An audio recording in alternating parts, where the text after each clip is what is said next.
तुमच्याबद्दल आणखी एक आहे की तुम्ही जे म्हणता की पिंपरी चिंचवडच्या कार्यकर्त्यांना जिजाई बंगल्यावर बारामती हॉस्टेलवर जावं लागत होतं. नाही, मी बंगल्यांचे नाव नाही घेत. नाही, मी सांगतो, मी दरवाजा म्हणलो, दरवाजा.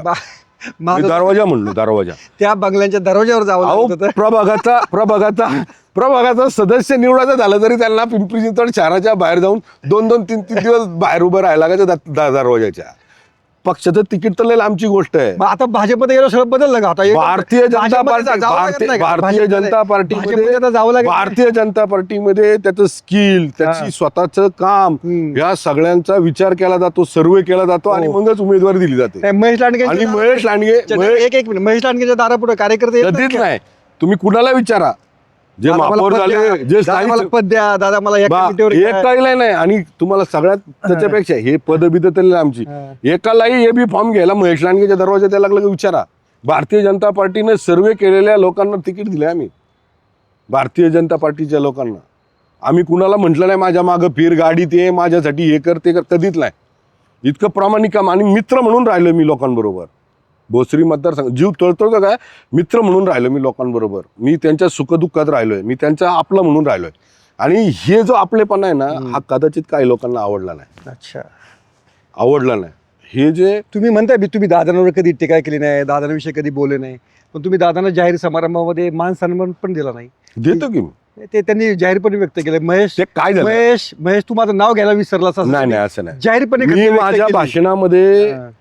मी माझ्या भाषणामध्ये आदरणीय मुख्यमंत्री देवेंद्र भाऊ फडणवीस, आदरणीय उपमुख्यमंत्री सन्माननीय अजितदादा पवार असं नाव घेतलंय. माझं भाषण ऐका तुम्ही, माझं भाषण ऐका. आणि त्याच्या पुढे सांगतो, ज्या वास्तूचं भूमिपूजन ते होणार होतं, ज्या वास्तूचं भूमिपूजन होणार होतं, ती वास्तू ही मुख्यमंत्री 2014 ते 19 आदरणीय देवेंद्र भाऊ होते.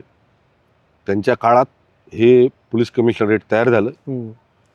त्यानंतर त्या कमिशनरेटचं भूमिपूजन हे सुद्धा मुख्यमंत्री देवेंद्र भाऊ असतानाच होते, हे मी सांगितलं.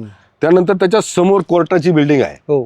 1982 पासून या शहरामध्ये कोर्ट आहे, पण त्या कोर्टाला स्वतःची बिल्डिंग नव्हती, भाड्याच्या बिल्डिंग मध्ये होते.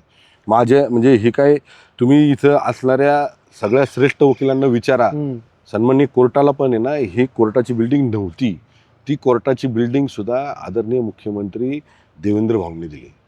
त्याच्याच बाजूला COPA college, government engineering college आहे, ती सुद्धा आदरणीय देवेंद्र भाऊंनी दिलं. या शहराला दुसरा जलस्रोत, दुसरा पाण्याचा स्रोत हा सुद्धा मुख्यमंत्री हे मी सांगितलं.